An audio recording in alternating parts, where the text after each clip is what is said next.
Listeners should be aware that the following program contains language and audio images which may be found disturbing and may not be suitable for your snotty-nosed little brat who probably cusses like a sailor behind your back anyway.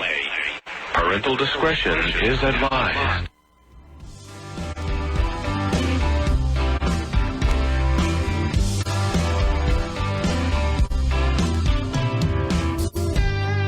Daddy, I'm coming to see you. At visiting hours next week.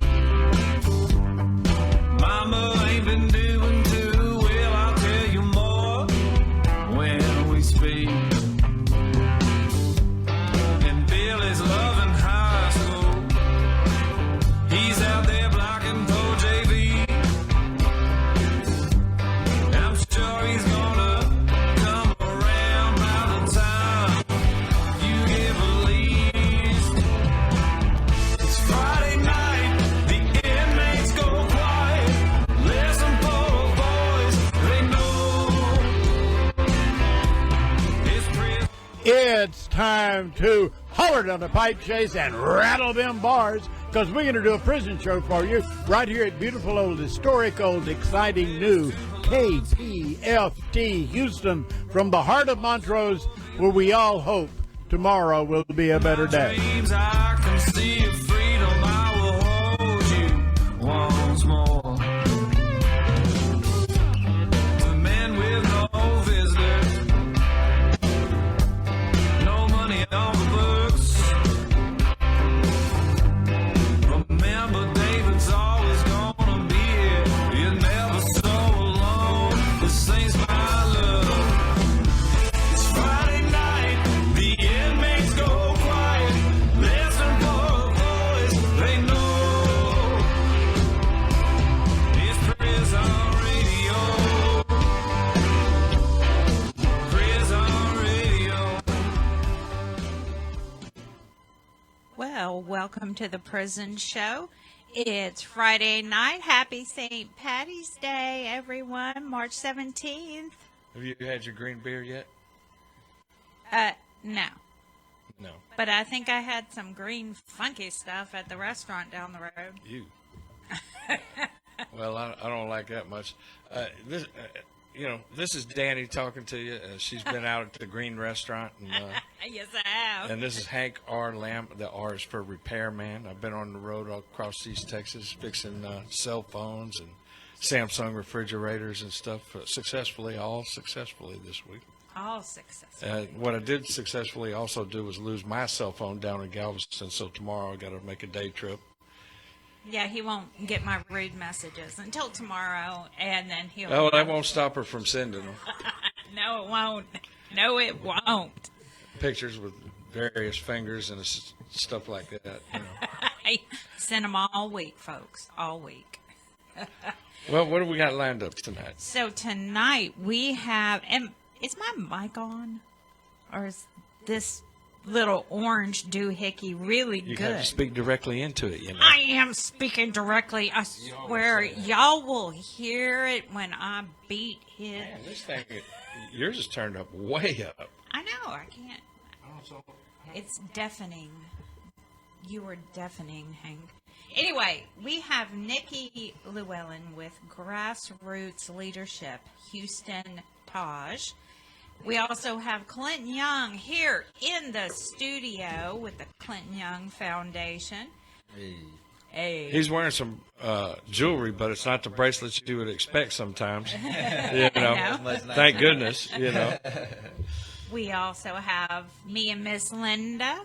Hey, Miss Linda. Shouting out to her. And, of course, we're going to have Daniel Minisini, our Spanish host, later on this evening. But right now, we have Miss Nikki on the phone. Oh, and she is on the phone right now. How you doing, Nikki? I'm doing good. How y'all doing? Wonderful. That's excellent. Hank, she asked how you were doing. Oh, I'm like $1,000,000 every day. You know what? Can you turn her up a little? Turn that phone up a little bit. I think he had green beer. Yeah, well, I didn't, but I may go get one later. Well, I'm doing like $1,000,000. How about you? Nikki? I'm doing good. How y'all doing? Can y'all hear me? Yeah, we can hear you. Okay. Yes, I'm doing great. All right. So you guys always have a lot of work going on over at Taj, and also Grassroots Leadership, which kind of the parent organization at Taj, I guess. But what have you got going? Well, so right now we're focusing heavily on our Care Not Cages campaign and really just trying to boost what we have already, what we've been working on, and take it to the next level. So we've been going to Commissioner's Court. We've been working with other organizations to stop the LaSalle jail transfers, meeting with the sheriff's office, meeting with staff from Commissioner's Court.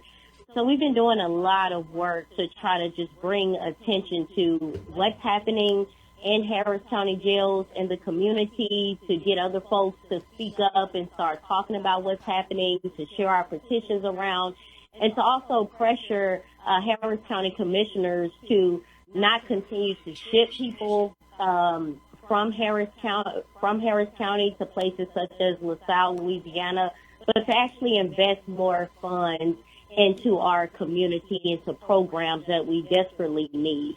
And so that's been our main work that we've been focusing on, is our campaign work. And at the state level, I've been doing some other work as well.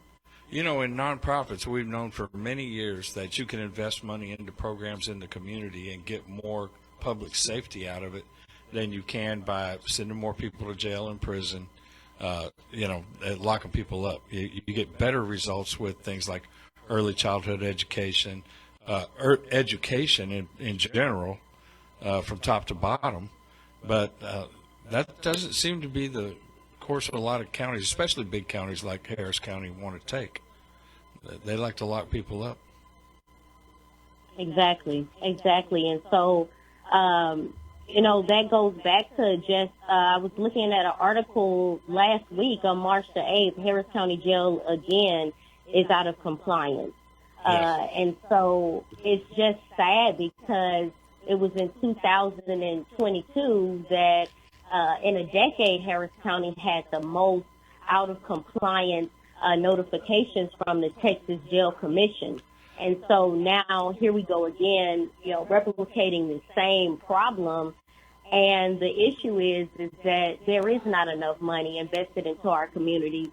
And we have a program that we've been trying to push, our mental health program, and it's an online program, and it's directly for people that have been impacted by incarceration, who have loved ones incarcerated or have been physically incarcerated themselves. And we've helped over 20 people since our program launched last year. And so we're wondering, why aren't funds dedicated more towards doing mental health research and helping people with mental health instead of locking people up? It's 80% of the jails in Harris County are filled with people who suffer from a mental illness. And this is something that Commissioner Judge Hidalgo has realized. This is something that Commissioner Ronnie Ellis came out and said that, our biggest problem is that Harris County Jail is really the biggest mental health facility in Harris County, in Texas. In Texas, yeah. Yep. And so it's really just a shame. And so that's why we're, fighting so hard to really, focus on our campaign and get the word out there about what we're doing, and just hoping more people from the community will join us, and people whose loved ones, now they're stepping up, they've lost their loved ones in Harris County jails. And, it's a lot of, one story was a guy that was on pretrial, and he had a bond of $100, and he ended up being found dead in Harris County jails. And so now they're investigating into why he ended up, dead all of a sudden, and he could have actually bonded out. It kind of strikes me that this thing with LaSalle shipping inmates away from Harris County, first it does a couple of things. Those people lose access to their families. They lose access to their attorneys, et cetera. So it makes their cases and their lives harder. Also for their families, not just the inmate, but their families. But it's a big dodge. They're already out of compliance again. and it's an expensive dodge. Rather than get in compliance and work to stay in compliance, they spend more money to lock people up and ship them away, kind of out of sight, out of mind, I guess. Exactly. And that's one of the main things we've been fighting against. And so one other initiative that we've been doing to help the message of what we're working on and talk about the disparities that's happened in Harris County for people to realize is that a lot of these judges, you know, they're not doing their jobs. They have people in pretrial that, you know, that are sitting in pretrial. 76% of the people in Harris County jails are in pretrial. Mm-hmm. We have data on the judges who outsource the most people, who have the most people in pretrial. And, you know, 42% of the people that are in pretrial have an average or below average pretrial risk score. And so it's sad to say, but a lot of people would be shocked to find out who the top judges are that are holding the most people in pretrial, with people that have, you know, average and below average pretrial risk scores. And so we've been releasing physical reports and just putting them on our Instagram and, you know, putting it into a sort of a fact sheet and trying to see, you know, how many people will come and join us after finding out, you know, this issue is happening in every level of Harris County, the criminal and justice system. When you guys make those reports, can you tag them or can you drop them onto our Facebook page, the Prison Show Facebook page, so that all of our listeners have access to that stuff? We definitely will. Thank you. All right, I have a quick question if Hank will let me get an edge in. Quick question. How are they chosen to be shipped off to LaSalle? And so that's one thing that we've been trying to figure out. We had a person who was actually in LaSalle tell us that there were certain courts that people were being shipped out to LaSalle. And so when we spoke to the sheriffs, they said it's people that are chosen that do not pose a danger to the jails and their particular explanation, whatever that means.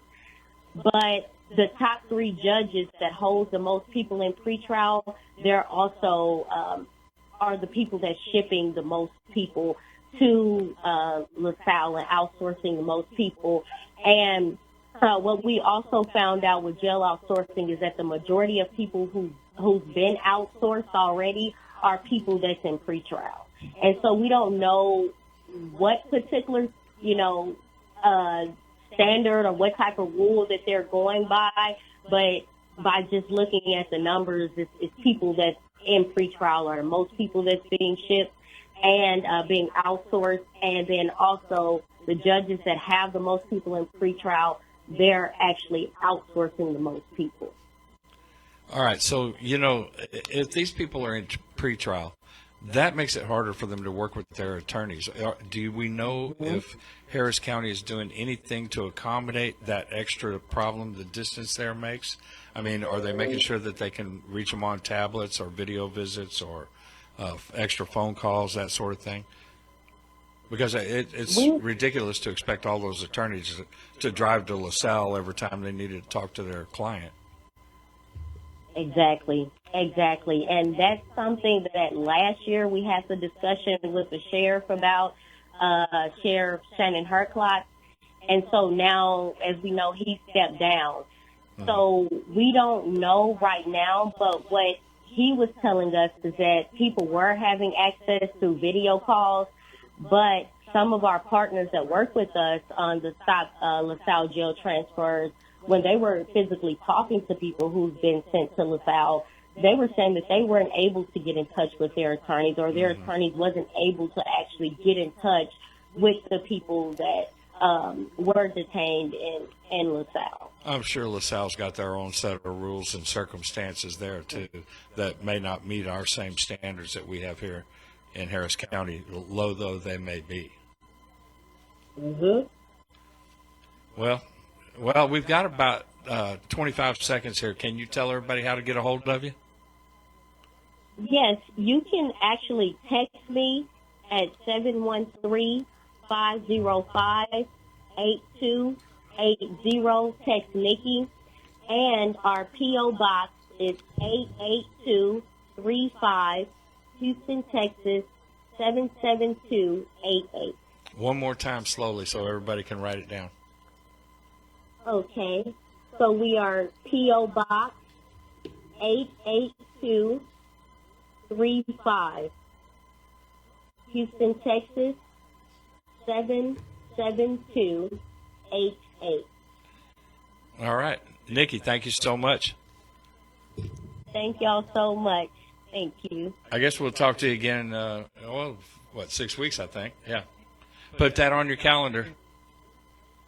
Will do, and thank y'all for having us. Thank y'all so much. All right. Thank you. Have a great weekend. You too. Thank you. All right. Now we're going to turn it over to Clinton, who is in the house with us. And he's going to introduce the next piece you'll hear. All right. Everybody on the road, what's up? Hold on, move this microphone. Yeah, you got to keep it up close to it. We're having played the recording of my testimony before the House Representatives Criminal Justice Jurisprudence hearing. It's like 12 minutes long, but a couple of y'all here on there were a couple politicians, spoke to me, but afterwards another one came up to me and said he wanted to stay in contact, and so I was invited back. So it was productive. Like I said, it's just mainly just they kind of organize all the bills and get everything like that, and you have testimony. Then there'll be another hearing and another hearing, but it was a unique experience considering where I came from to stand there before them and basically tell my story and talk about others. I mentioned more. Y'all were hearing the testimony. I mentioned some of the more widely known media cases because that's the ones that the politicians already knew about. But one-on-one, believe it, I mentioned a lot of y'all. I haven't forgot about y'all. Tony, Randy, Ricky, on and on and on, right?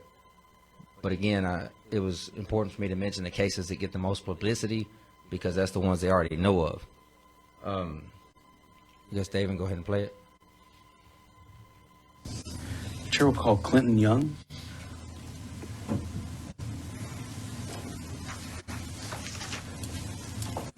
Clinton, thank you for being here. Sir. And state your name, whom you represent, and that you're testifying on the matter today. Okay, first I want to thank Chairman Moody and the committee members for this opportunity. My name is Clinton Young. I represent myself. I guess the gist of what I'm testifying about is the problems that plague the death penalty and our appeal system in Texas. The story is kind of a unique one. When I was 18, I was arrested for capital murder. When I was 19, I was sentenced to death. In October 26, 2017, I received an execution date. The fact that I'm standing here before y'all clearly shows that things weren't routine as usual in the state of Texas. In 2021, my conviction was overturned and was eventually released, and here I am today. Clinton, let me do this. And I know that, have you testified in the committee before? Somebody, if you can come a little bit closer. I think your story is very important for people to hear, and I want to make sure they're able to do that. So it's not just for the folks here in the room, but it's being recorded. And so if you speak clearly into the microphone, I want to make sure people hear your story. A lot of problems that plague my case isn't unique to my case. I was just blessed to get good attorneys towards the end that fought for me and had the same funding as the state did, basically. In fact, I was the first person in Texas to have the capital habeas unit on this case out of Los Angeles, California.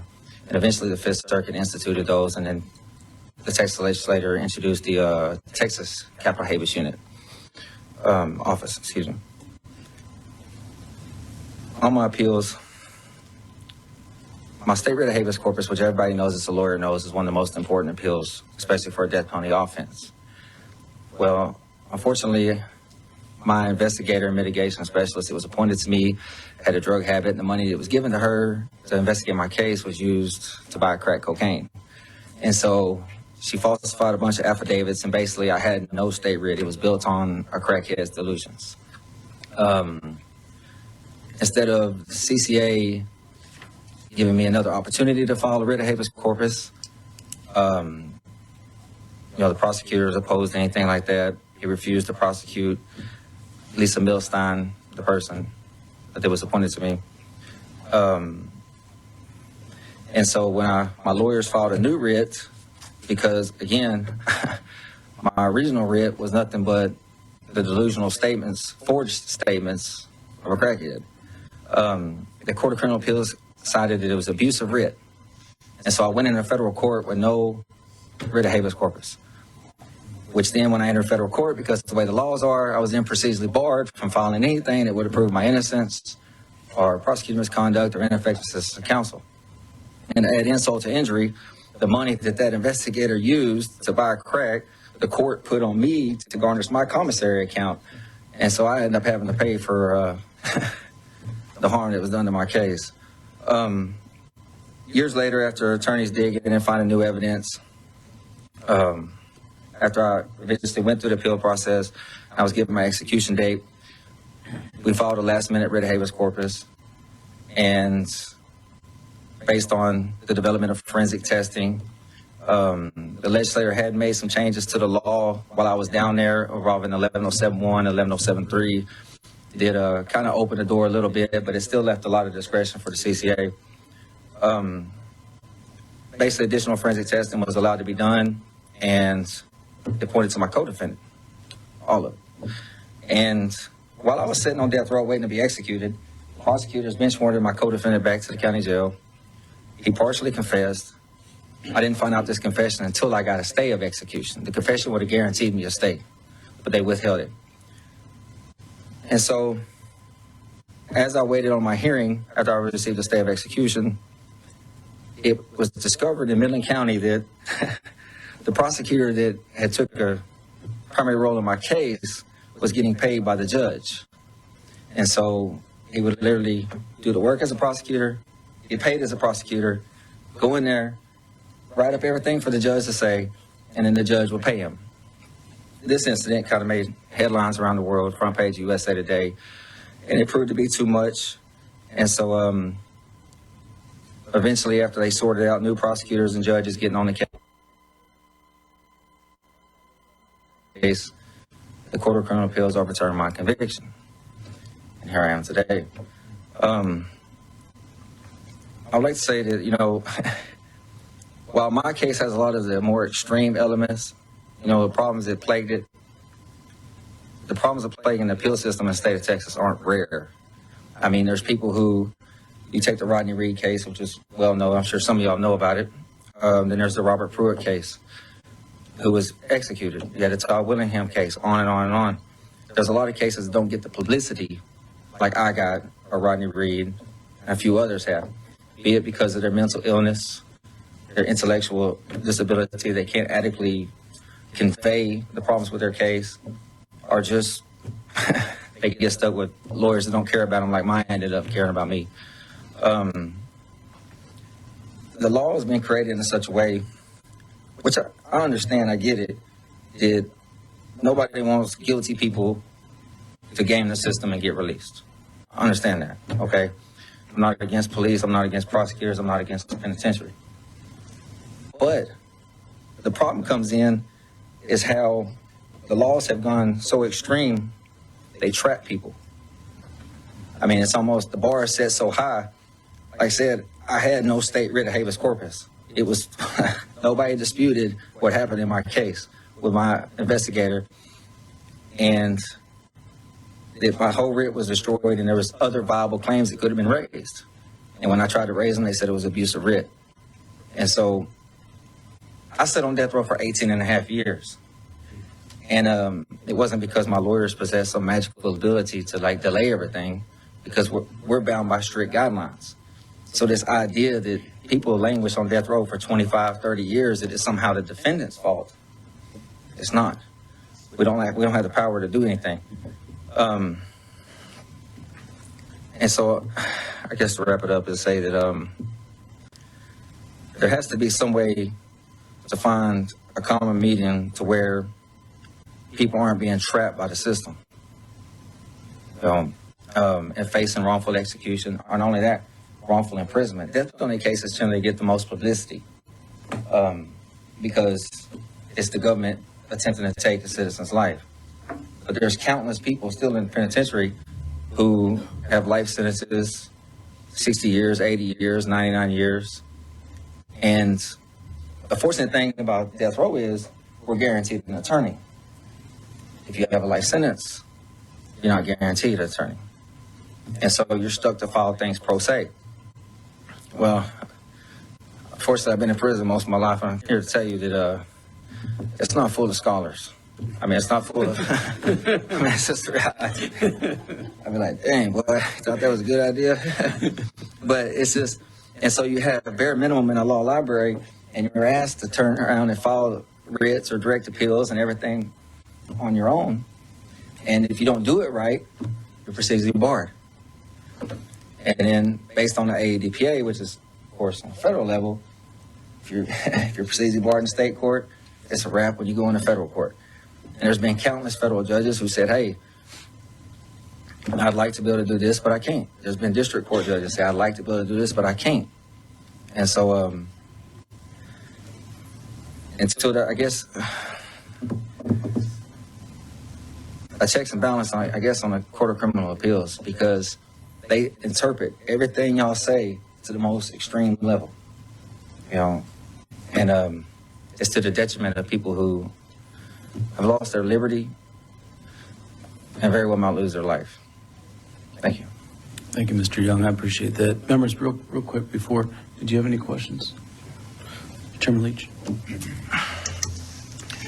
Thank you, Mr. Young. Just very briefly, and I hope you'll, when we have some death penalty bills in front of this committee, which I'm sure we will, I hope you'll come back and let us ask you more questions about the details of your case and your time in on death row. You were in for 18 and a half years, is that correct? Yes, sir. 23 and a half hours a day in solitary confinement? Yes, sir. And you were within 8 days of your execution date? Yes, sir. And, okay, we hear about cases like yours and Melissa Lucio as recently as this past summer, and Jeff Wood, and there are others. You mentioned Rodney Reed and Willingham. And members, I just want to encourage you to, from my experience as someone who is a death penalty supporter in the most heinous cases, it is good and right and necessary for us to question the system and for us to ask hard questions and to understand where the holes are that need filling and where the weaknesses are that need strengthening. I am severely and increasingly concerned about the way we, no pun intended, execute the death penalty in Texas. And we're gonna ask the tough questions in this committee under your leadership, Mr. Chairman. When we do so, we don't weaken the system, we strengthen the system. And so I want to thank you for being here today and look forward to getting to know you and learning more about your case in the days ahead. Thank you. Members, do we have any other questions for Mr. Yes, Representative Bowers. Thank you, Chair Moody, and thank you, Chairman Leach, if I might say, and Mr. Young. It's more of a statement as well. Serving on the Speaker's Select Committee in the summer on criminal justice reform with others on this committee. It was an honor to serve under Chairman Leach at the time. As he said, he is a supporter of the death penalty, but you could see the bipartisan work that we did, and I am thankful for your stay. We worked so hard to make sure that Melissa Lucio received her stay of execution, and that the fact that now you are using your life in testimony of, no matter what you did, you are now here on behalf of others. So thank you for making such a good example of your life. And thank you, Chairman Moody, for allowing me a moment to say. Absolutely. Thank you. Members, do we have any other? All right. Yeah, I just want to tell everybody, like I said, Leach is Republican. Moody's the chairman of the committee. He's a Democrat. And, Republicans control the Texas House and Senate, and they appointed a Democrat to be over the Criminal Justice Committee. And so there's a lot of politicians that recognize the problems with the system. They want to do something to change it.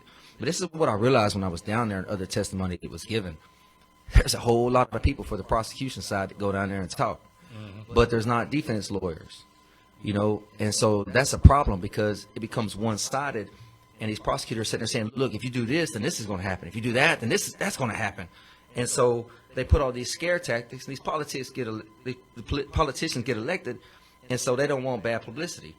And, you know, they don't want a criminal getting out and doing something crazy.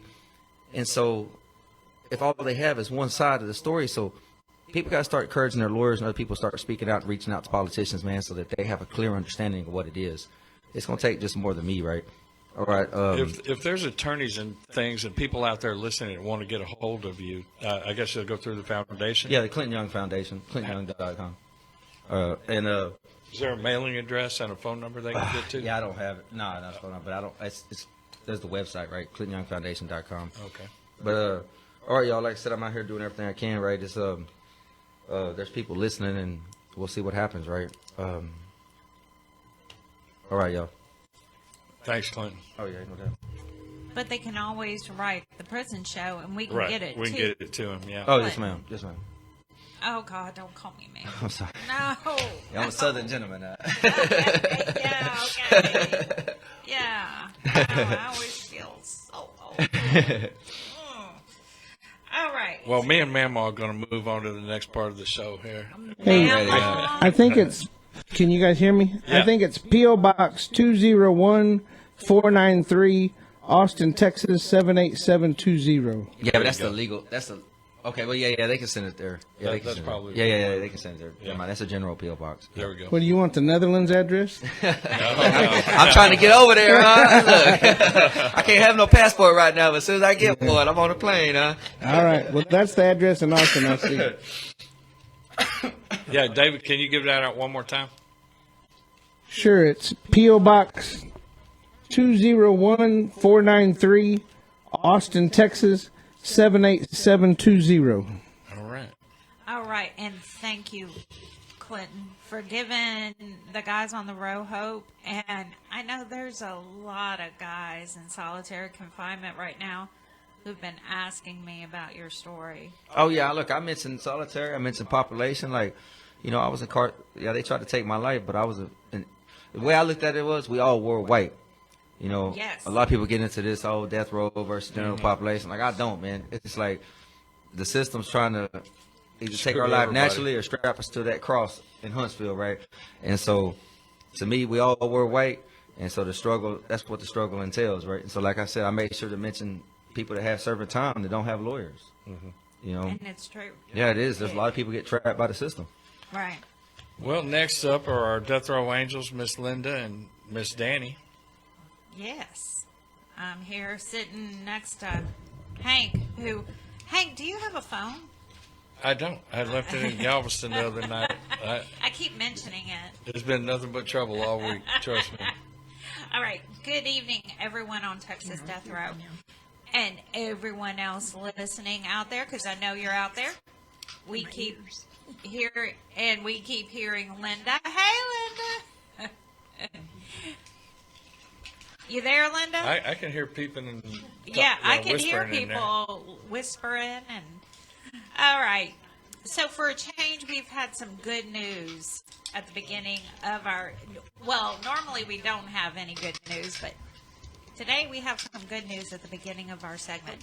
Anibal Canales' execution date of March the 29th has been withdrawn to permit him to file a writ of habeas corpus and seek additional formal discovery if permitted. So congratulations, Anibal, or they call you Bigfoot. So congratulations to you.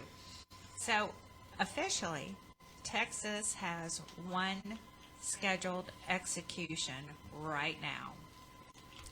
And Ivan, I have looked and I don't see that there has only been one scheduled execution at one time.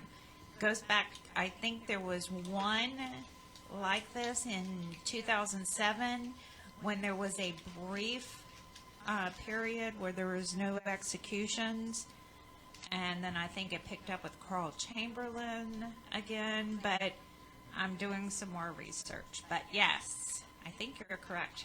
So now is the time to call the governor's office at 512-463-2000.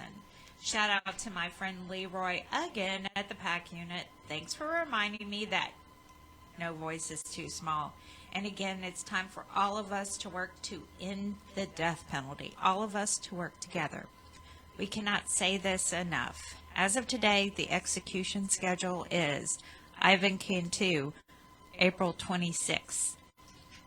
My mic just sounds like it suddenly came on for some reason. Sounds the same to me. It might be your headphones. Oh, it may be. Maybe maybe that's it. Okay, now as my friend Moise says, here's the news you can use. Arturo Aranda. I was told that I really did him no service by the way I pronounced his name before, so I hope I'm doing better. Arturo Aranda. On March the 14th, you filed a motion to direct the clerk to file a petition at the Supreme Court. This is coming out of the Fifth Circuit. Moises Mendoza, my friend, on March the 10th, your brief was filed at the Fifth Circuit. Juan Ramirez, on March the 13th. Everything's suddenly getting very loud. It must be my... It's probably your headphones. Okay. You probably turned just right so the wire's, sitting where it's supposed to. Oh, God. Yeah. Don't do that again. That's not my Turn your headphones. headphones down, Miss Linda. Okay. Maybe that, I don't know. Okay, Juan Ramirez, on March the 13th, the state submitted their reply in response to your cross motion for summary judgment at the district court, and Magistrate Judge Hacker granted a motion for extension of time to file a reply in support of cross motion for summary judgment. It's due by April 19th. Micah Brown, on March the 13th, you filed your reply in further support of your motion to alter or amend at the district court. Milton Gobert, on March the 13th, the state filed their response to your motion for a COA. Franklin Davis, on March the 13th, the state filed its answer with brief in support at the district court. James Calvert, on March the 14th, you filed a motion to stay and obey federal habeas proceedings at the district court. Chong Tong, on March the 15th, the Fifth Circuit requested a supplemental briefing in light of the district court's memorandum and order of March the 4th. Jason De La Sarda, on March the 15th, Judge Love granted your request to substitute counsel. Billy Tracy, on March the 16th, you filed an amended petition for a writ of habeas corpus at the district court. Carlos Ayestas, on March the 16th, Judge Sim Lake ordered the following. The state's opposed motion to strike new evidence is denied, and the motion for summary judgment is denied. Your motion for discovery, Carlos, is granted. And Judge Lake also stated, at this juncture, the court cannot say that the defenses preclude relief. Preclude. Oh my God. Maybe I did drink.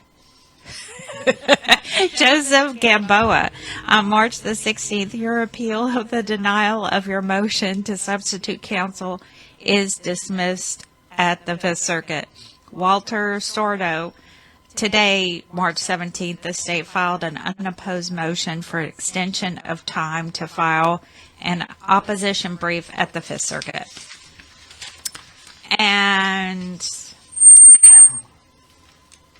maybe that's Maybe my... it's your headphones. Yeah, my headphones are doing that.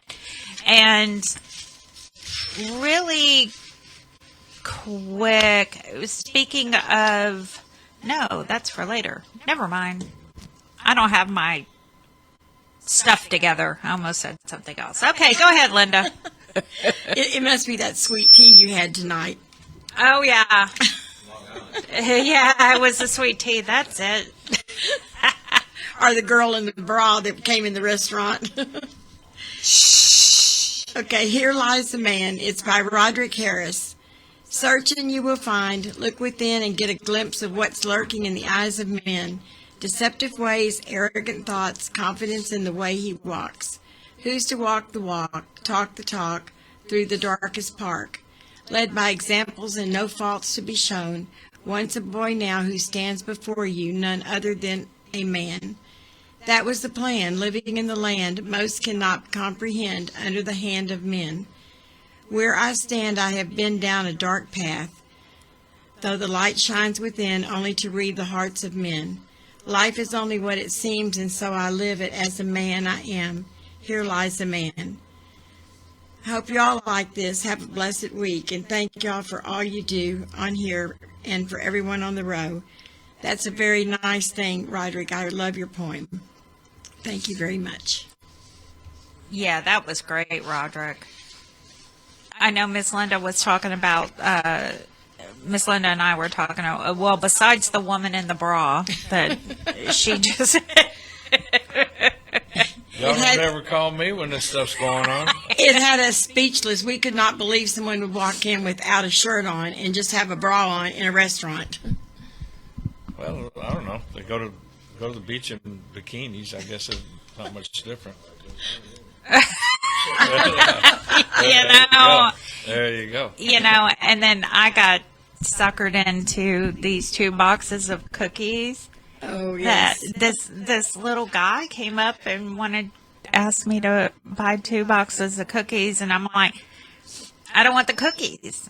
Here's $20. Just take the 20. And I thought they were Girl Scout cookies, and I'm like, you know, Wait, what kind of cookies were these? From Dollar Tree, $1.25 a box. And I gave him a 20. You sure that's not from one of them funny stores? Look, you buy their cookies, I got some cookies too. He just tried to get his hustle out, huh?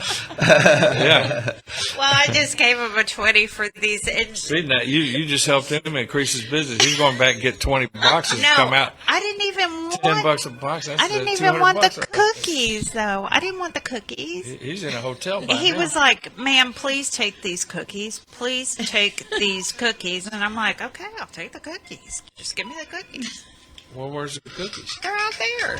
Oh. I stuck them out there. Oh, yeah, for KPFT people. Yeah, I didn't want the cookies. Thank I you. didn't want That's the cookies.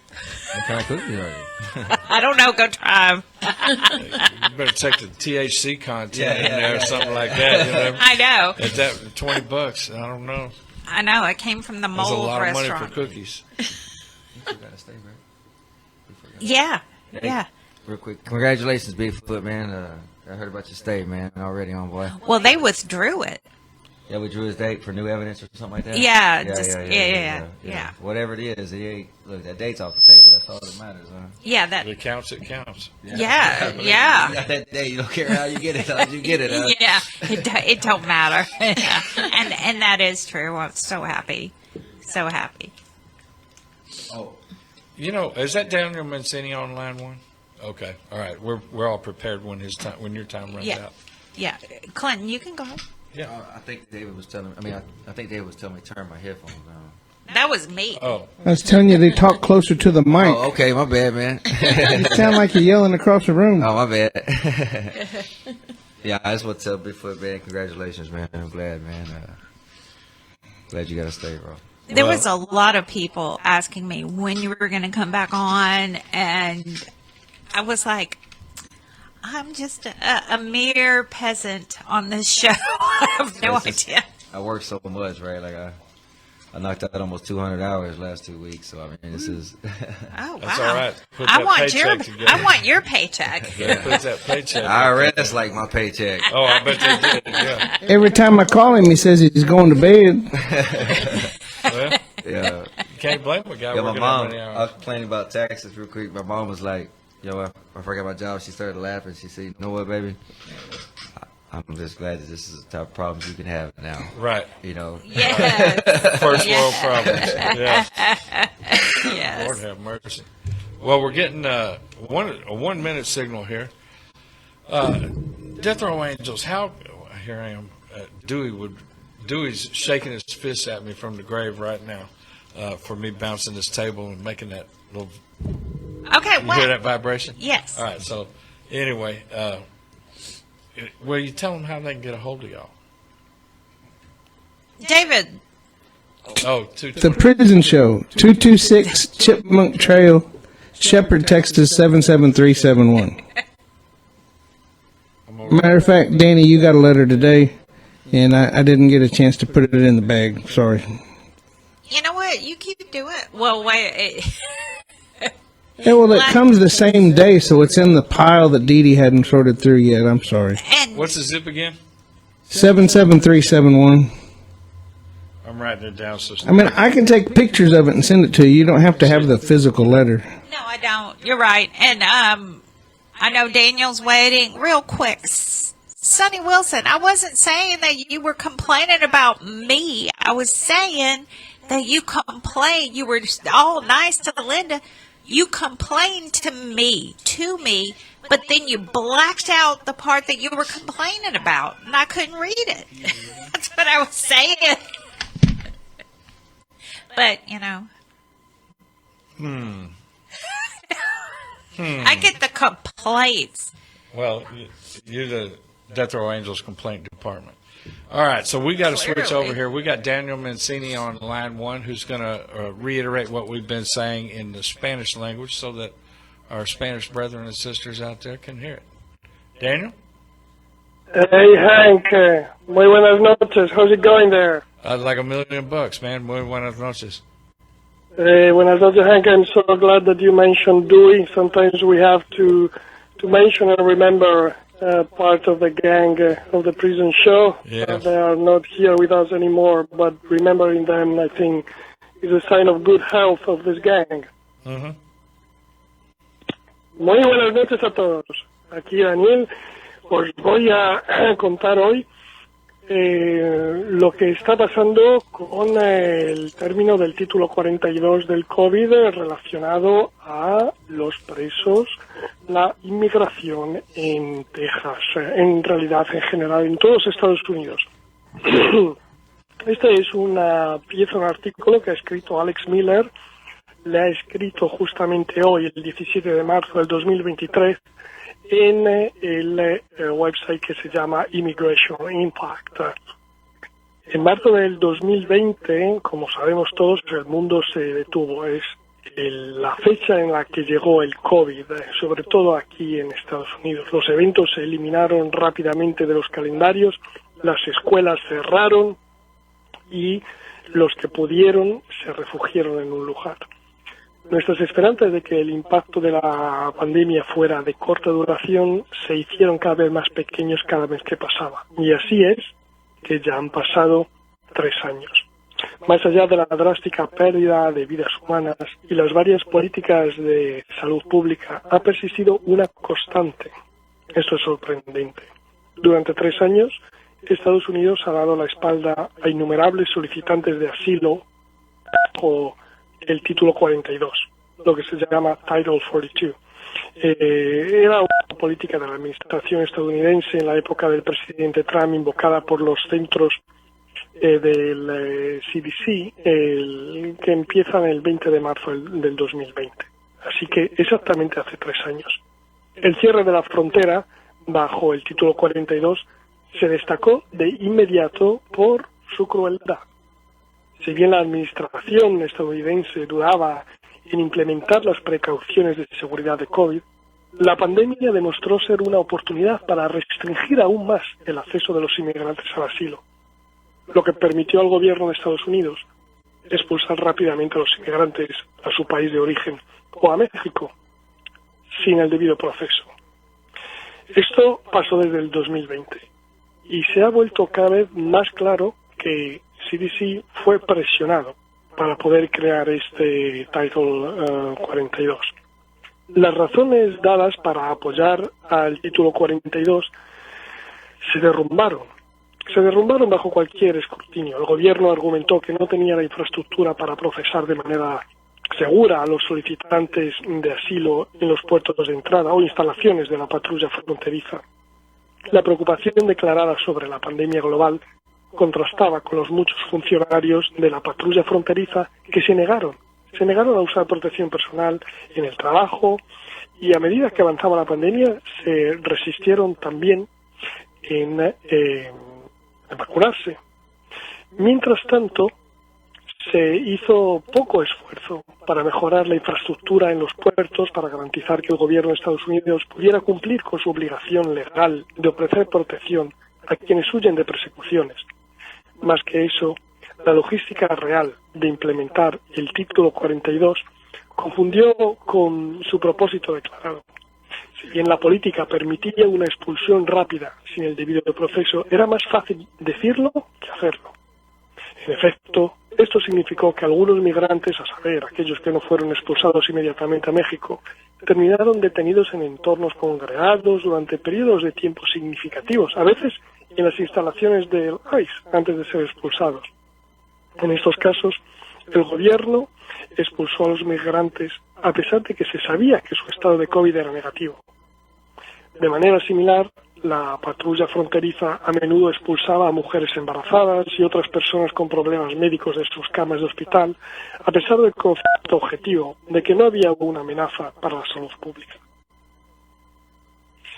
Desde el inicio de la política, los obstáculos logísticos para implementar el título 42 han significado que el acceso al asilo en la frontera sur de Estados Unidos ha sido arbitrario. La expulsión bajo el título 42 ha sido dictada en gran medida por la nacionalidad y la mala suerte. Muchos solicitantes de asilo evitaron la expulsión porque México no los aceptaba o porque su país de origen se negaba a recibir vuelos de expulsión. Otros se salvaron por limitaciones numéricas en los vuelos, o piojos, o actos aleatorios de compasión o fatiga. La misma aleatoriedad se ha aplicado a las exenciones del título 42. Originariamente las ONGs lideraron el esfuerzo para ayudar a los migrantes a obtener acceso al asilo en los puertos a través de excepciones humanitarias.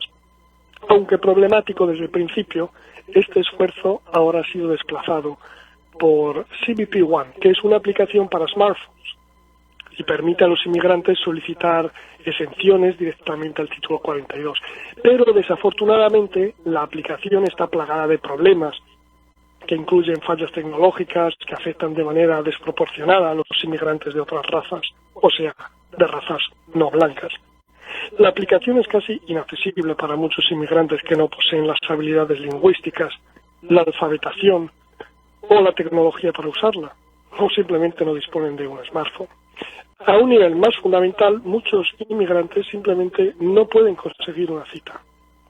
Esta aleatoriedad es un problema real. Incluso si creemos que el propósito inicial del título 42 no era excluir a los solicitantes de asilo, ese es claramente el objetivo ahora. Los partidarios de la política creen que es la última defensa contra el caos fronterizo. Sin embargo, la aleatoriedad de la política misma ha alimentado el caos que estamos tratando de evitar.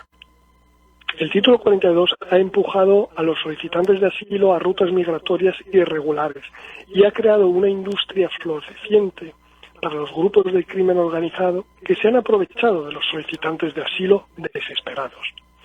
A pesar de la evidencia de que el título 42 es humano y no ha reducido los encuentros fronterizos, el apoyo a la política se mantiene firme.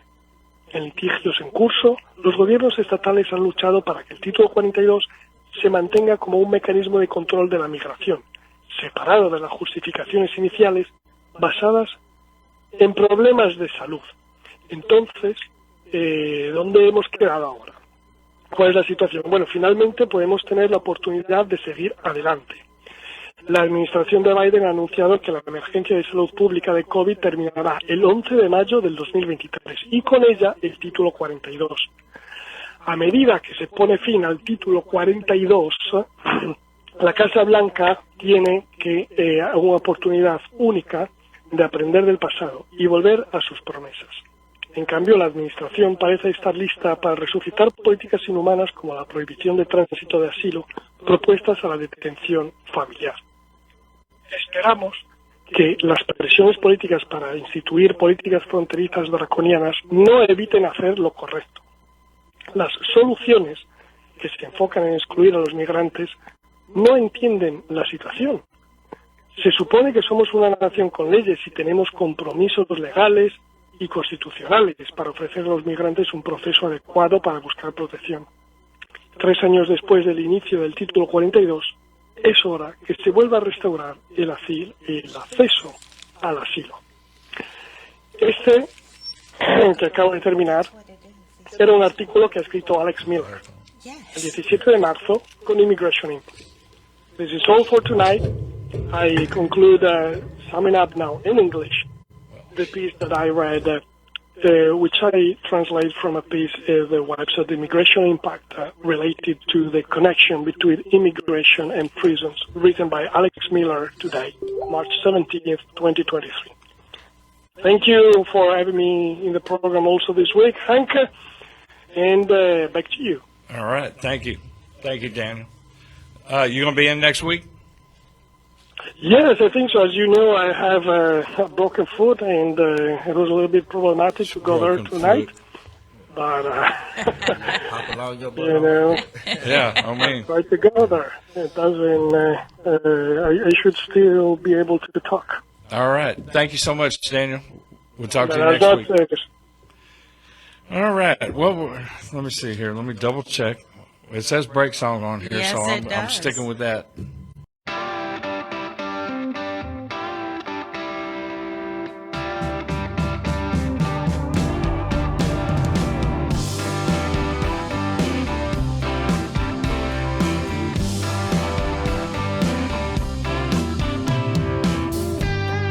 Daddy, I'm coming to see you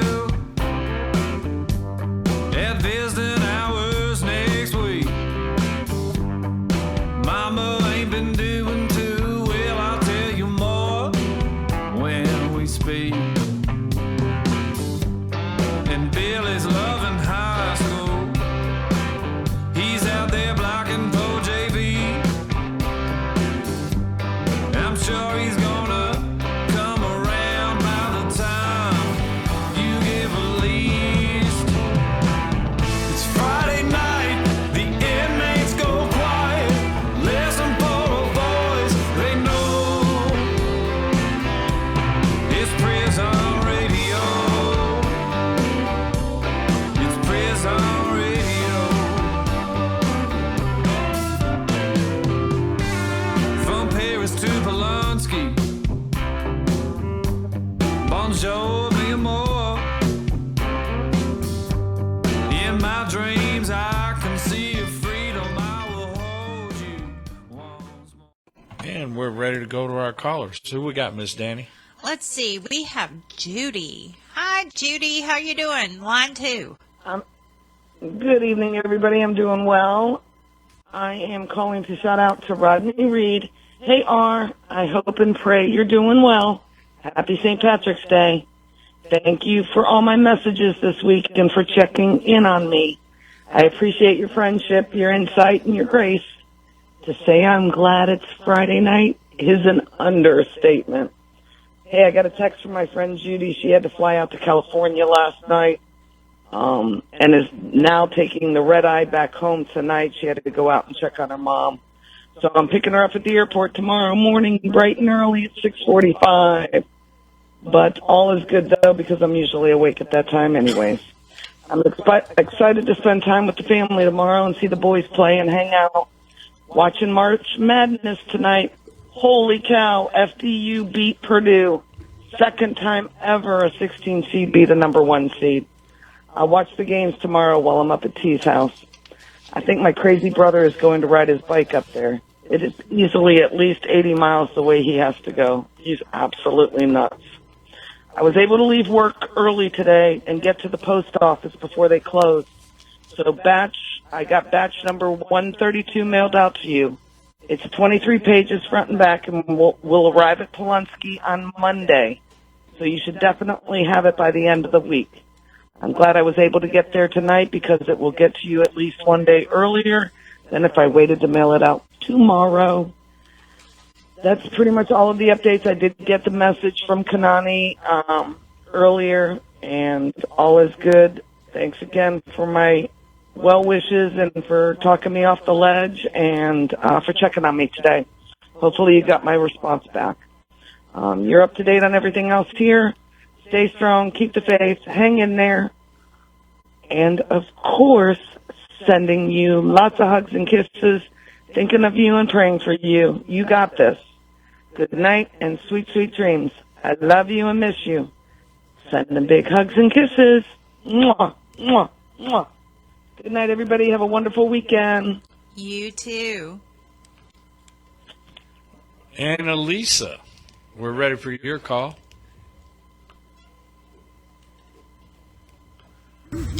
Hello, Isidro, it's Annalisa.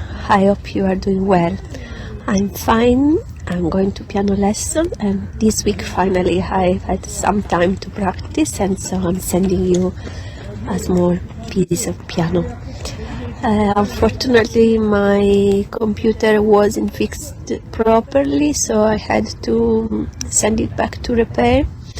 And so I'm waiting for it and for finally setting up an account for calls. I hope everything is okay, and I send you my warmest wishes and big hugs and best wishes to everyone. Bye.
All right. I guess we're ready for Ernesto.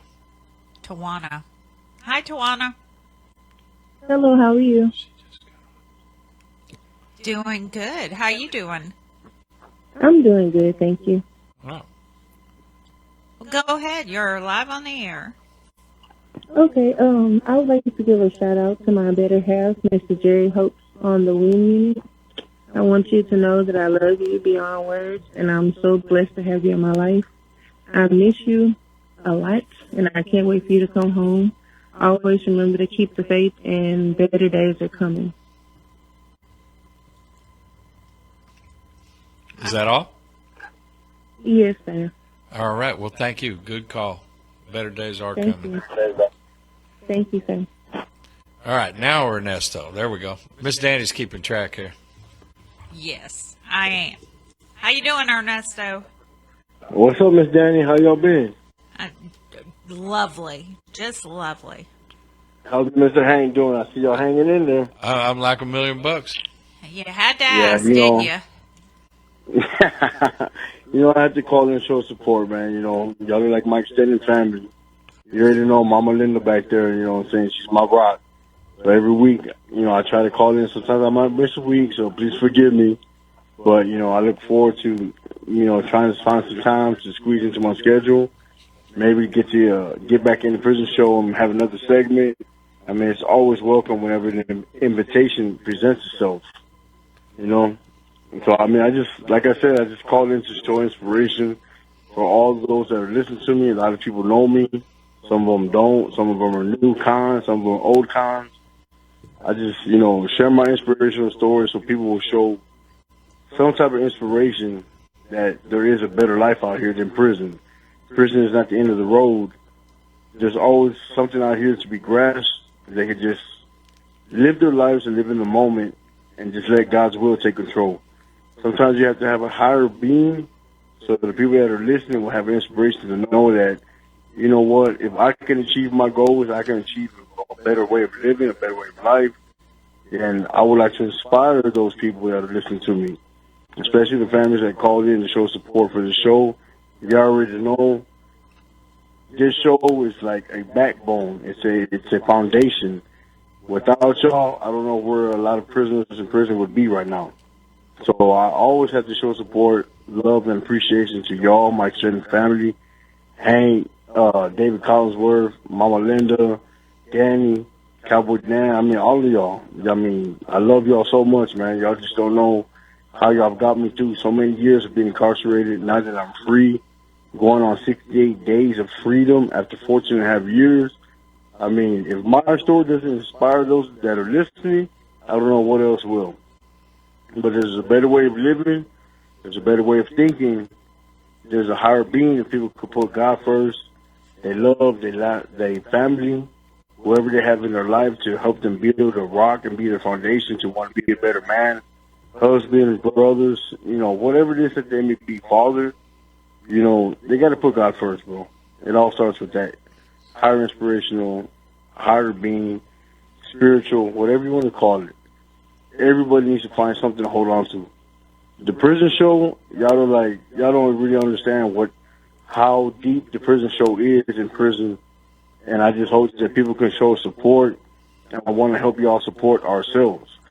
So if they can put out donations, if they can put out any type of family donations to help keep this alive, that would be great. So I'm asking everybody that's listening to me, their family, please support the prison show. Because without y'all, a lot of prisoners would be lost. Their families would be lost. So I just want to show y'all my inspiration. Mama, if you're listening, I love you, Mama Linda. You mean so much to me. I don't know where I'll be without you right now.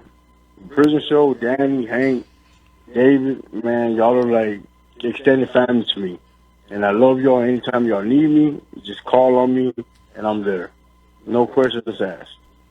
And that's all I want to say, man. I found someone great in my life, and I'm having an inspirational moment, and I hope that everybody can find that in their life, too. So anybody behind those prison walls that are listening to me right now, y'all know who I am. Y'all know my voice. There's a better way of living out here, man. Let go of that prison life. Let go of that prison way of thinking, and find something else to grasp onto and hold on to it, latch onto it, and let it take its toll, man. Just let go and let God take control. That's all I can say, man. I just want to share that with y'all. I love y'all, and I'm always here no matter what. If y'all need me, call on me. Ernesto, we appreciate it, man. Thank you.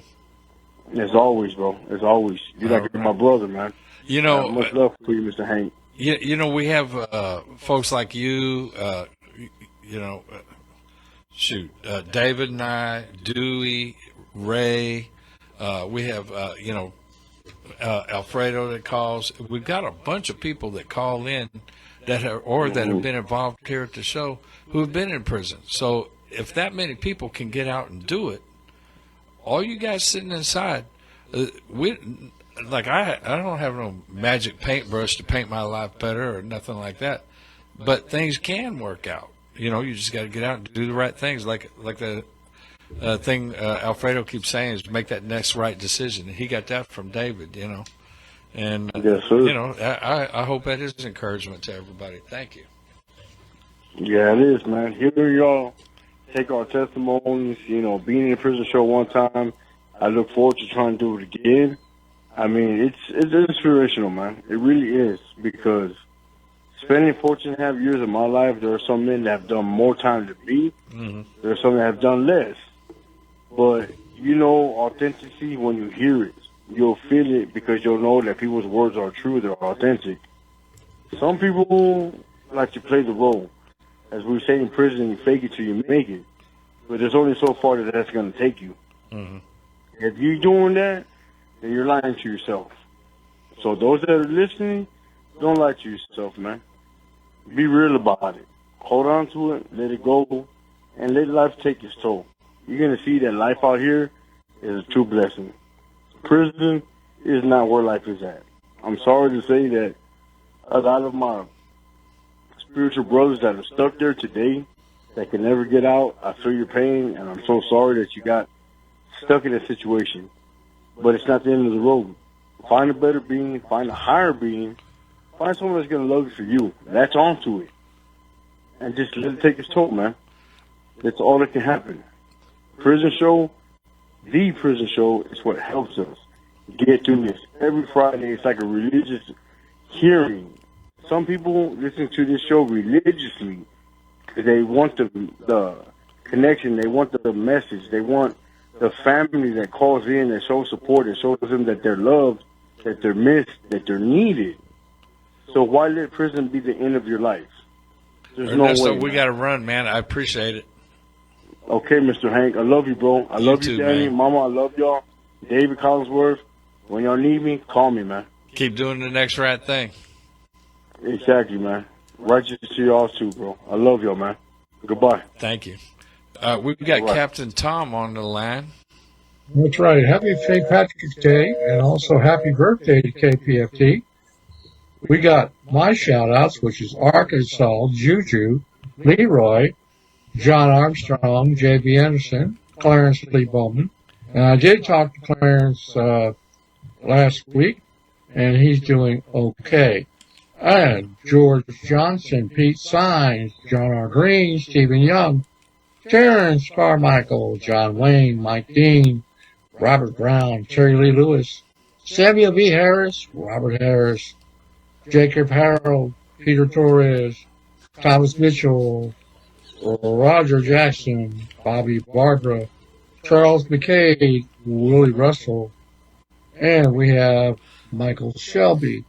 Also, I'm going to try to get a new list in, because I understand some new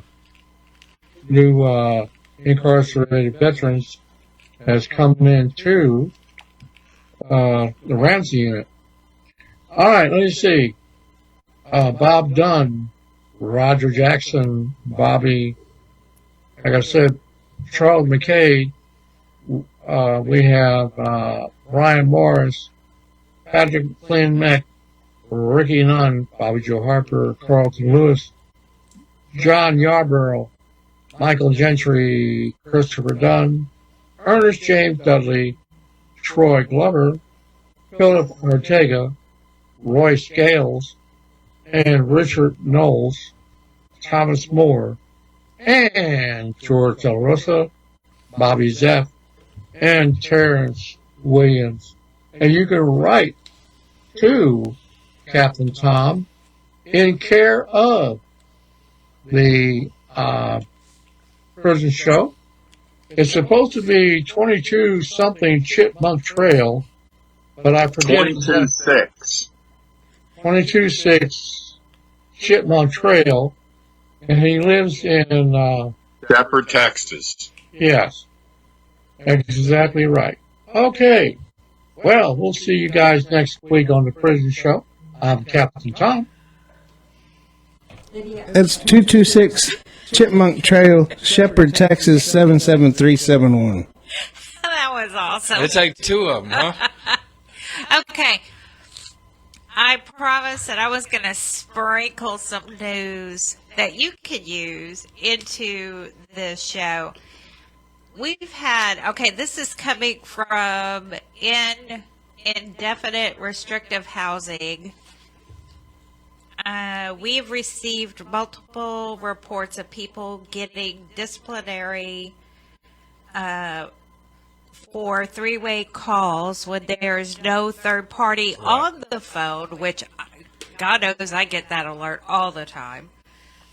And this is due mainly to background noise on the other end of the call, or if, like me, you get text messages and the calls are not being reviewed, and so they're not being properly reviewed. So if you or a loved one have experienced these issues, please, well, they're telling people to inbox them, but if you let us know, we can get it to the people requesting the information, and they will get it to Huntsville. So Huntsville can remedy this before more people start losing their phone privileges. Because guess what? People are losing their phone privileges. So just FYI, this is for everyone, and hopefully Death Row will get phone privileges soon. Right? Right. All right. Now, let me look at see who's next. She was keeping track there a minute ago, but... yeah, I had to hit Hank. It's Elizabeth. Elizabeth, how you doing? I'm doing good. How are you? Happy St. Patty's Day. Well, I'm not wearing green, so I'm okay. Yeah, you're far enough away from me. I can't pinch you. Yeah, nobody can pinch me. Not even the husband. He already went to bed. What? Yes. So I'll have to take the phone over there to him and tell him to say hello to Isidro. But anyway, this shout out goes to Isidro. Hey, mijo, it's me, mommy. I have some shout outs for you today that we got to record earlier. Because Dad was at Cirella's house, so here you go. Hey, cousin, this is Nina. I just wanted to say hello. Miss you. Hope you're doing good. Love you.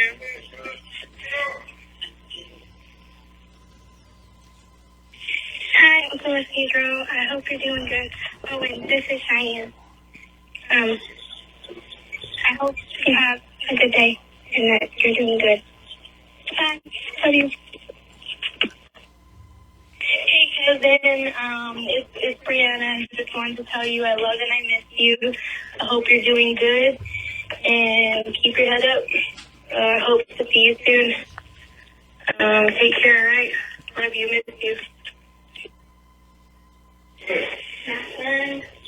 Hey, buddy, it's Mark. Just want to let you know we're thinking of you always. Miss you. Hope you're doing good, bud. And pray that we get to see you soon, man. Look here for me. Love you. Yeah, Uncle Isidro. I hope you're doing good over there. And I wish you would come see me. And I really love you. I wish you would come back. Please, can you just tell them, please? And I love you. Bye. Hi, Uncle Isidro. It's me, Jamelia. I had a really great day. I hope you're doing good. And also, I'm sleeping, and I got a desk, and I'm sleeping in your room, I think. Or is it, I think it's all Uncle's, I think. But I really love everything in there. And my granny got me a typewriter, 2 of them, one computer, one just regular. I don't know where they are, and I love you so much. Good night. Don't let the bad bugs bite. I love you too. And make sure you get more drawing equipment to draw me the Joshua, please. Thank you. I love you. Goodbye. Did you hear that? Mm-hmm. Hello? Yes. Yeah, we can hear you. Oh, okay. Those were all the shout outs from earlier today. But I have a shout out that my sister's going to give him also, so I'll just pass the phone to her. Hi, Cedro. It's Stacy. I miss you. I love you. Take care of yourself, okay? I like all your artwork that you sent. And take care. We love you so much. Bye. Okay. But anyway, I want to let you know that I love you. I hope to see you next, on the 30th, like Dad said. But you just take care of yourself in there, and I'll order your books for you. And let me pass the phone to Dad so he can talk to you. Hey, wake up. Hey, Nicole. Hope you're doing okay. Everybody, just sort of said to tell you hi.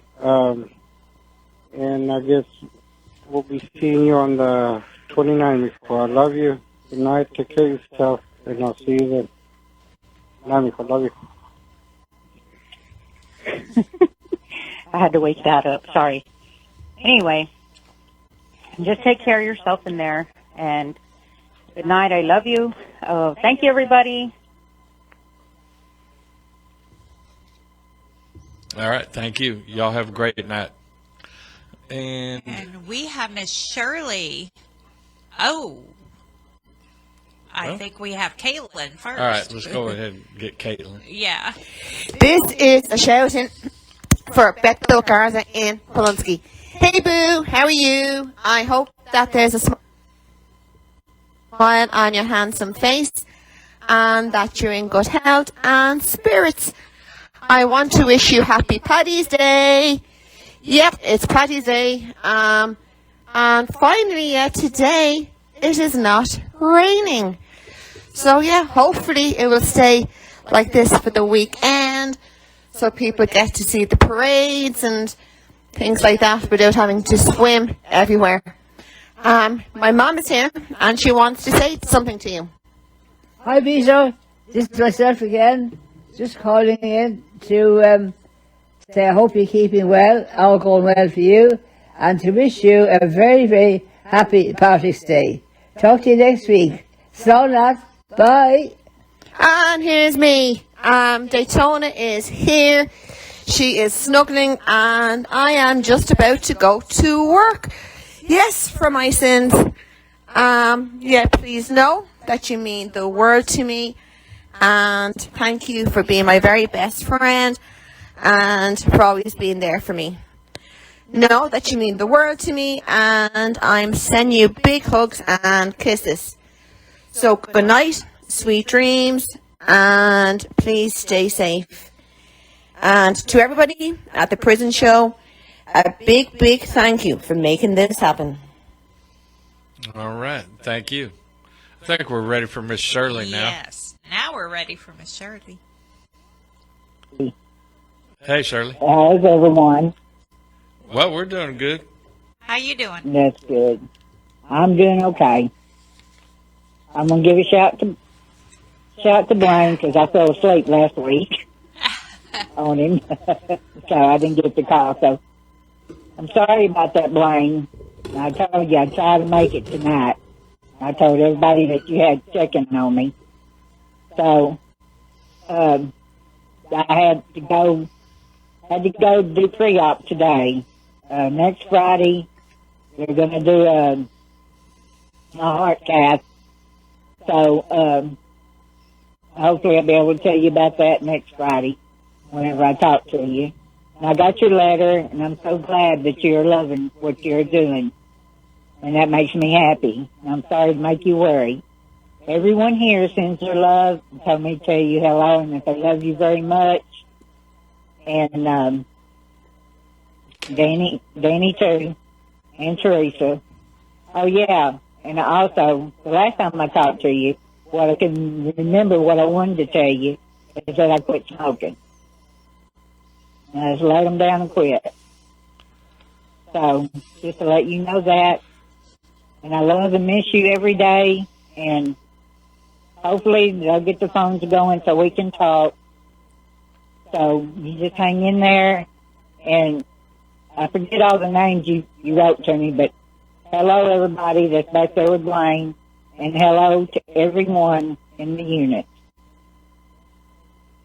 So I love you, Blaine, and your sweet dreams, and pray for me as I always do for you. But have everybody praying for me for Friday, okay?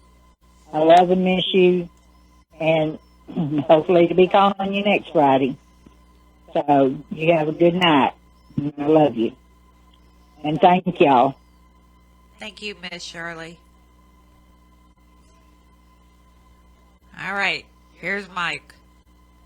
Hello, everybody on the Prison Show. Happy St. Patrick's Day. Enjoy the Patrick Saint of Ireland.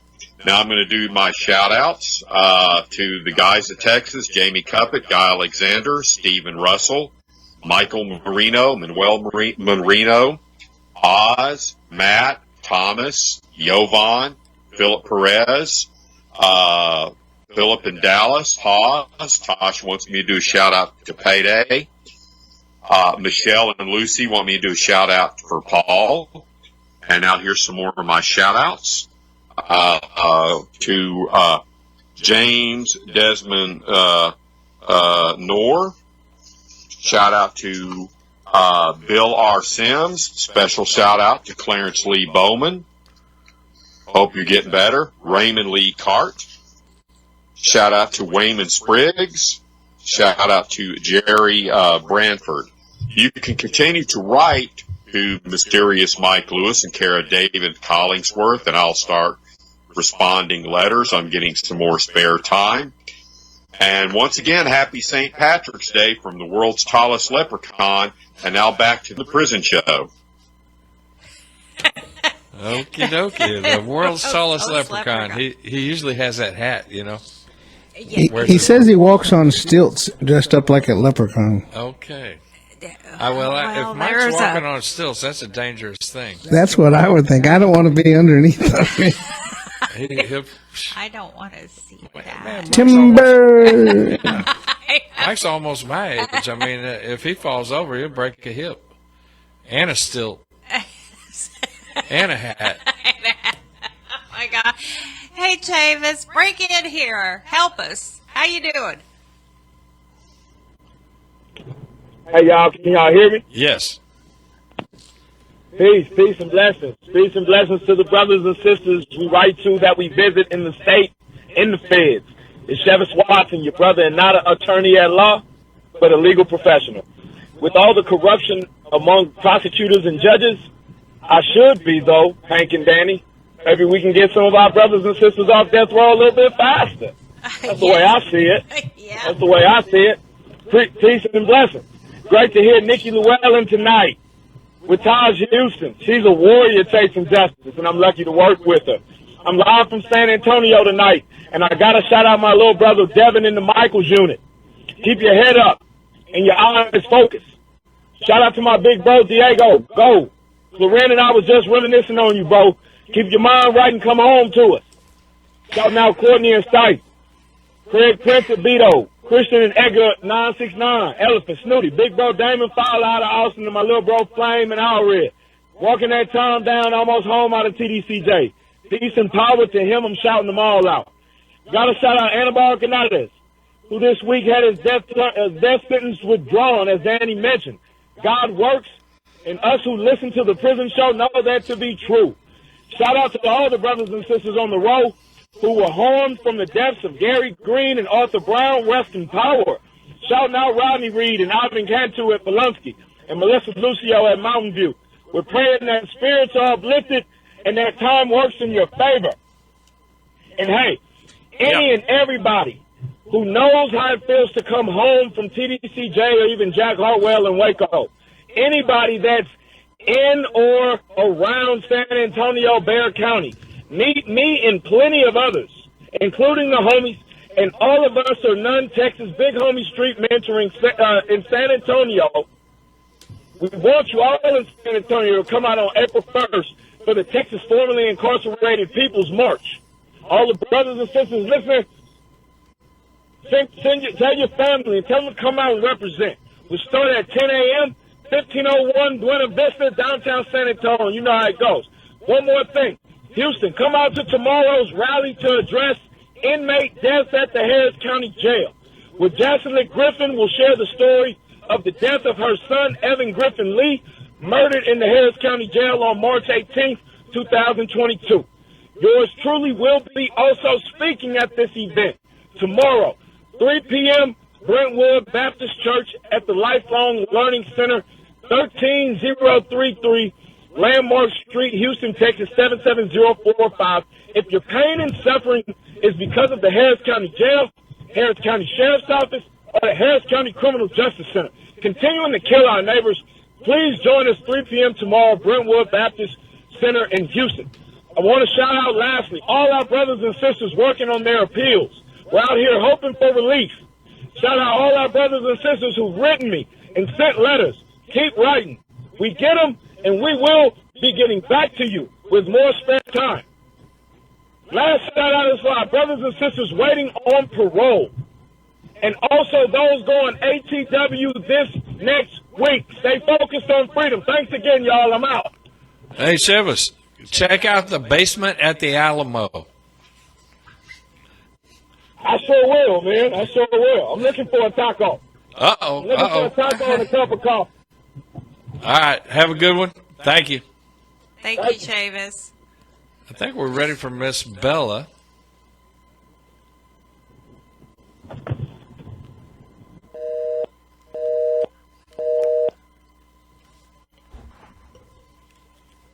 Hey. Hey, Bella. Hey, Jedediah. Hey, how are you? We're doing good. Go ahead with your shout out. Yes, ma'am. Hey, Jedediah. Hey, baby, I love you and miss you, and it is raining here like crazy. I think it's supposed to stop in the morning, and I'm hoping so because tomorrow we'll have Rio's first birthday party at 3 o'clock, and I have the bounce house coming, and I picked up his cake and cupcakes today, and I have Chick-fil-A catering it, and we have pizzas coming, and so everyone should be fat and sassy when they leave, and I just finished filling up the piñata, so when I get through with my shout-out, I'm going to call it a night, but I wanted to let you know that Dickie came today. She brought 2 other ladies to measure the house so she can list it. So they got the house and the train station measured, and they'll be back on Monday to measure everything else. So I also wanted to let you know that Ray got home safe and sound this afternoon. He messaged me when he left Livingston and also once he made it back home. So he's home safe and sound, and he met Mr. K yesterday. No, I'm sorry, the day before, so I'm not sure if he told you about it or not, but anyway, I told him that Mr. K calls me Weezer, and he wanted to know why, so I told him about that movie, and he said, I'm going to get that. Martha and I are going to watch it, and we're going to let you know if you act like Weezer. And I said, well, I'm not so sure I act that way, but it's always a good laugh with Mr. K, so it's worth it. And I did want to let you know that Austin's grandmother passed today, so we need to keep him and his family in our prayers. And I know she's been sick a lot of years, but I also know they'll really miss her. So, and what else happened this week? Oh, Brock got my pagoda put together on the rooftop at the loft today, and he started yesterday, but he didn't get over there till about, I don't know, maybe 2 o'clock. So he finished up today, and I absolutely loved it. I haven't been there, but he sent me a photo, and I can't wait to start planting my flowers up there. But for here, I'll have to wait. I don't know, maybe by the second week in April, I can start, and all the cold will be gone. So anyway, it's been a busy week around here, but you take care and stay safe for me. And always remember, I love you, Jedediah. Night, night, and sweet dreams. Thank you, Dani. Y'all have a good night. You too. All right, we have Stacy. This is to my husband, Sporty Black at Wainwright Unit. Hey, baby love, this is your wife. Kissing your Friday night blues chaser, letting you know all is well. Yeah, I trust we've got our early whispers, too. The girls are behaving. Mimi's out in the cold weather. Maymay's lazy inside, and I'm good. I've been doing some light squats, stretching the sore leg. Yeah, I'm good, baby. I finally heard from you. I got the 3rd 17th Eno and the 3rd 9th Snelly. I got the BPTs, and I'm getting ready to place those on. And I also placed on the Sawari T PM last night. No action yet. Oh, yeah, and I trust you got the 4 Lady in Red picks by now. Yeah, baby, I'm all yours. Sweetheart, this is kissing you the extra that I'm all yours. Remain healthy and safe. Stay focused and tough. You got me as I got you. Mwah. Take care, baby. Mwah. I love you, Sporty. All right. Well, Miss Linda, you want to do your shout-outs? Okay, she's answering the phone. Okay. Okay, I'm going to do, okay, Lydia. Okay. Go ahead, Lydia. Hey, Lydia. *6. Well. Try Amanda. I think maybe Miss Linda and I might have got their names wrong. Amanda, are you on that line? Let's try. Can you hear me? Brandy? Amanda?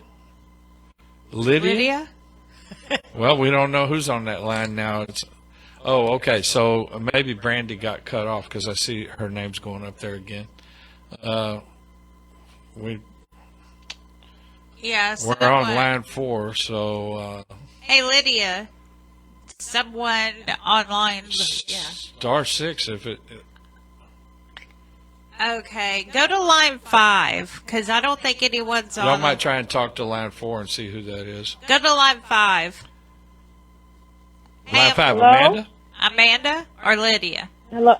This is Lydia. Okay, Uh-huh. Go ahead, Lydia. Can you hear me? Yes. Yeah, go Hello. Okay. Hello, papacito. Received your JPay, mijo. I signed up the guys for that Hamilton book, and you and that Novica, that one person, and I did ask. They do take orders for the 22 catalog, but the lady told me that the price might have gone up on some of the things.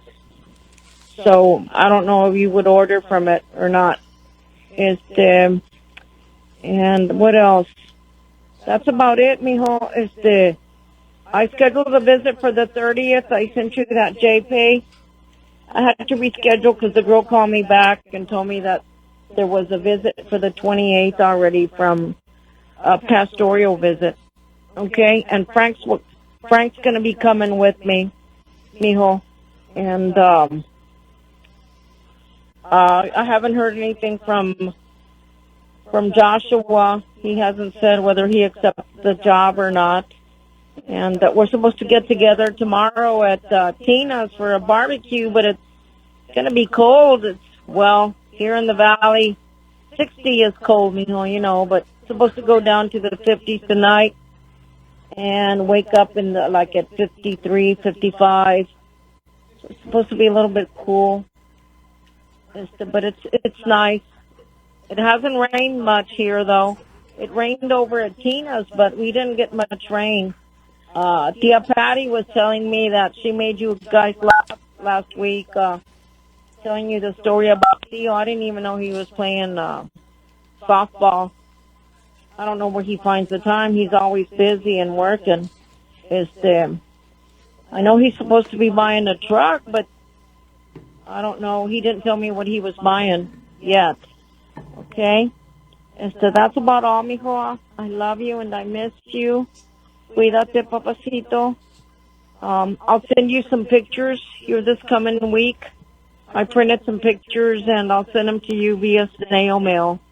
Okay? I haven't, and I received the lovely card that you sent me. That was beautiful, mijo. I really liked it. And I was going to say something else, but I forgot. Should have written it down. If I forget anybody's birthday, happy birthday, and happy St. Patrick's Day. Okay? Love you, miss you, a big hug, and saludos to all the guys, and thanks to everyone that makes this possible. Thank you. Good night, papacito. Love you. Bye. Good night. Good night. Thank you, Miss Lydia. Okay. Now, are we ready for Miss Linda to do her shout-outs? I see the phone's not ringing right this minute. Okay. Here I go. First, I want to say congratulations, Bigfoot. I'm really excited. I'm so happy I'm going to get to see you again.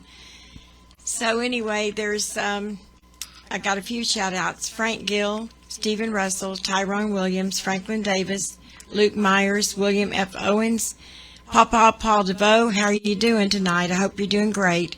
James Calvert, Gary D. Green, Herschel Wheeler, Stephen Long, Lucky Ward, Jaime Cole, Brian Davis, Samuel Solomon, John Green, Bill Sims, Justin Miranda, Stephen Curry, Joel White, Damon Wilson, Stephen Bachman, Sonny Wilson, Herschel Wheeler, Curtis Robertson, Brian Bolt, Roy E. Addix, Milton Gobert, Pete Russell, Samuel Montanez, Ray, Herschel Wheeler, Juan Mejia, Miller L., Sheldon Jones, Thomas Nix, Curtis Allen, Christopher Curtis, Ray, Curry Richardson, and Roderick Harris.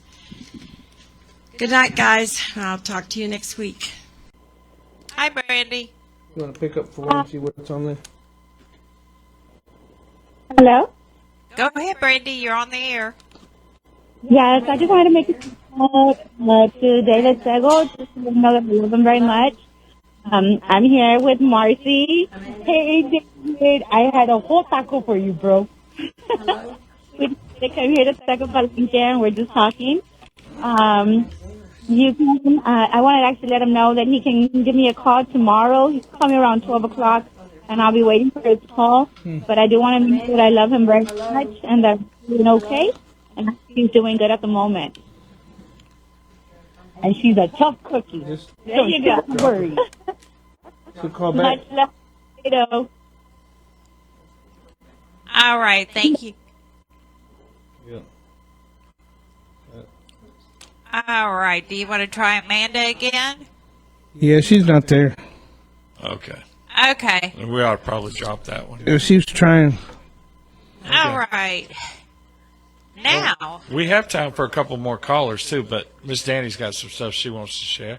Yeah, Hank just had to get that in there. I've been wanting to say something forever, but Hank, and like Hank's over here going, "What?" I swear, y'all will bear witness to me slappethis. It will be on Facebook Live. Yes, it will. All right. So when we prosecute. Yeah, whatever. All right. So, my friend Don Aldaco, I think I'm pronouncing that correctly. Aldaco. He'll let me know. He recently paroled out of Polonsky, straight out of Polonsky. And he has some friends back there he wanted to say hi to. And he just got out Monday. That's two people you talked about tonight that paroled straight out. No, one out of Polonsky and one out of Hasseg. This is the same person. Oh, same person. Oh, yes. I thought you were talking about another unit before. No, this is straight out of Polonsky. And boy, yeah,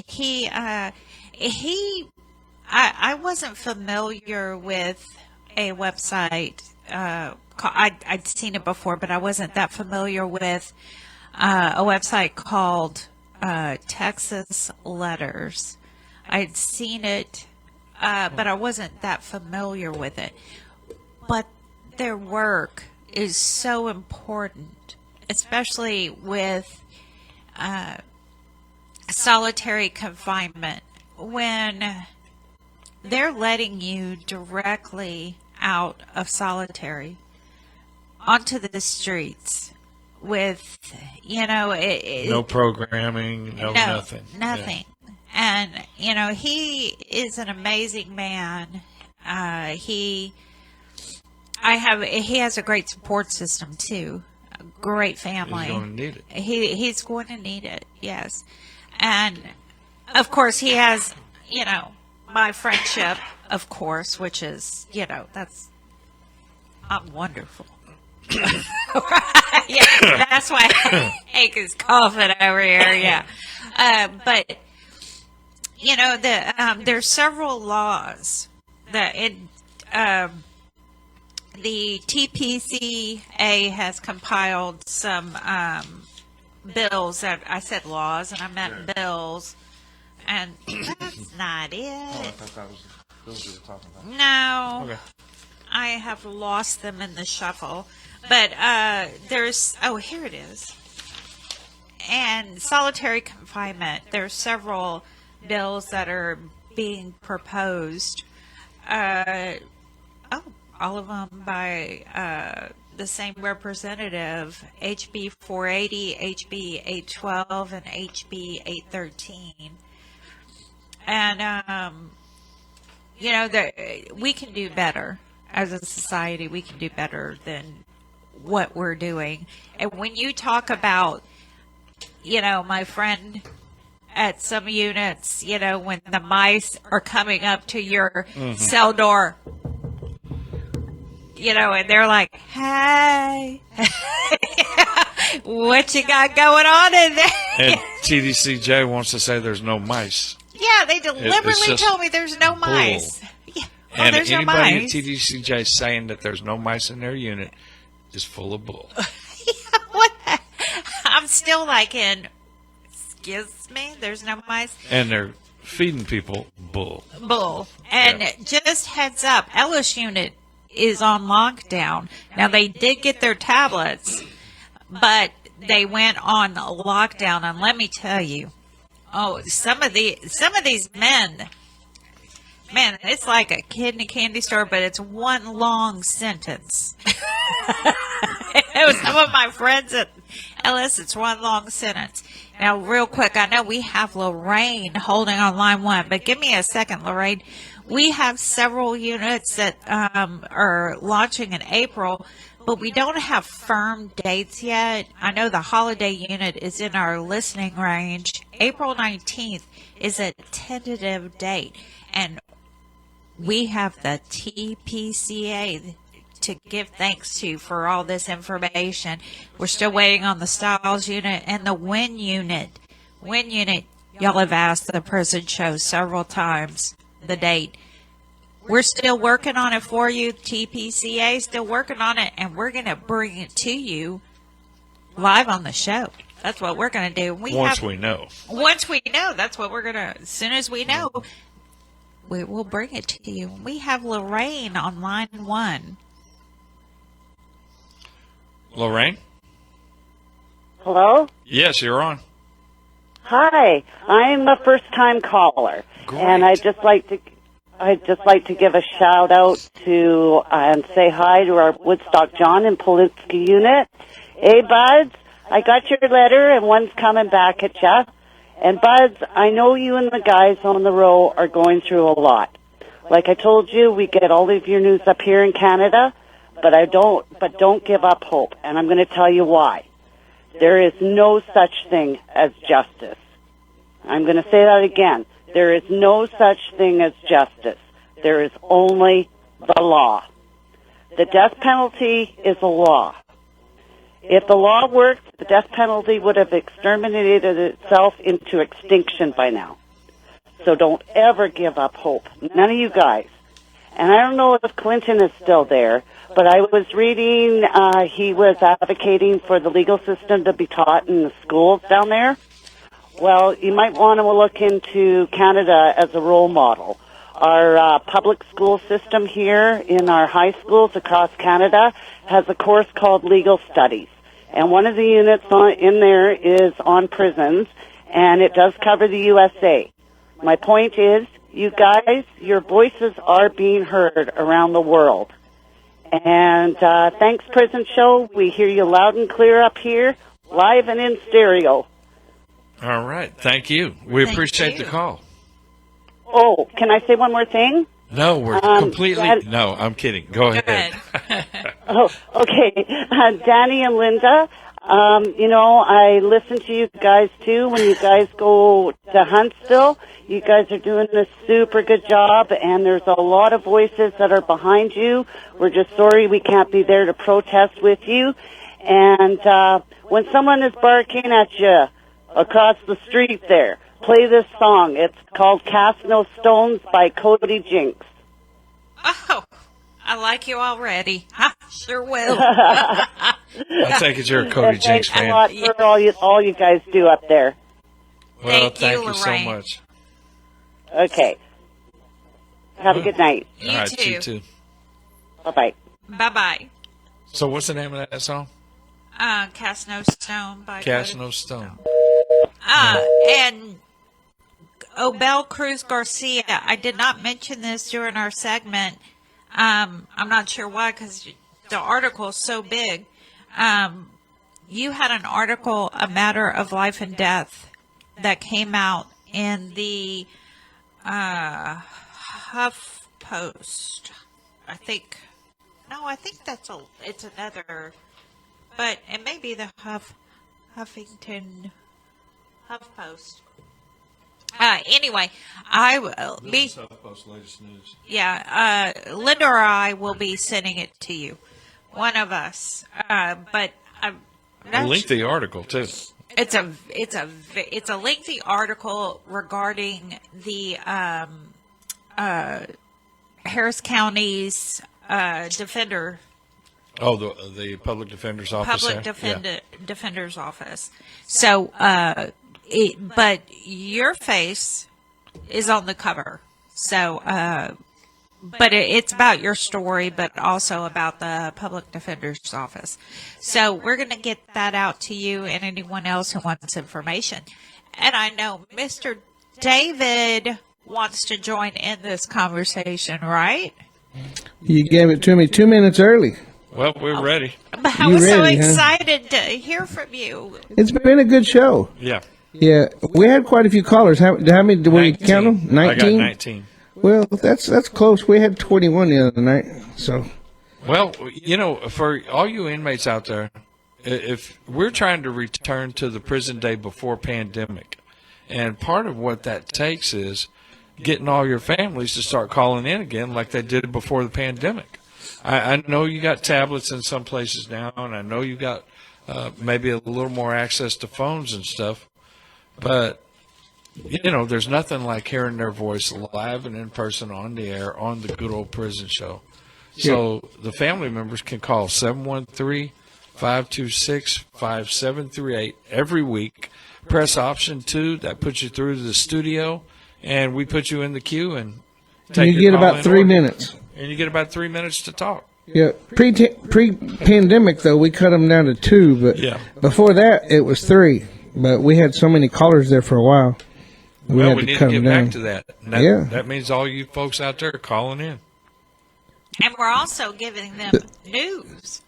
More news. We ought to promise them that if we can get 30 callers next week, Dani gets to slap you on Facebook Live. Go ahead. Go ahead. Hey, y'all get your families to call.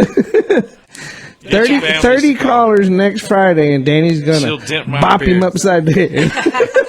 I swear I will bop him. Not bop him. Yeah. Well, that's funny, but it'd be mean. Well, no, it wouldn't. No. Absolutely I'll not. take one for the team. That'd be funny if we get 30. Well, let's get 30. Folks, y'all call in. And then while you're calling, and I'll come be in sure with a and bat. log in on Facebook so you can see the action. Yeah. Now, Clinton did a good job down there testifying like that. And I wish more people would do it that have been in that position and got out. Not to mention any names, but some of them are doing good in other areas, but I think that's a number one area that needs to be done because they've got to get so in there important, and speak to man. the lawmakers. I could only imagine being 8 days away from being executed and knowing I shouldn't be in that cell. I mean, it just doesn't make any sense. Yeah. So anyway, it's time for us to play our outro. You guys have a good weekend. Have a happy St. Patrick's Day, what's left of it, and we'll talk to you next Friday. Have a great weekend. Night, everybody.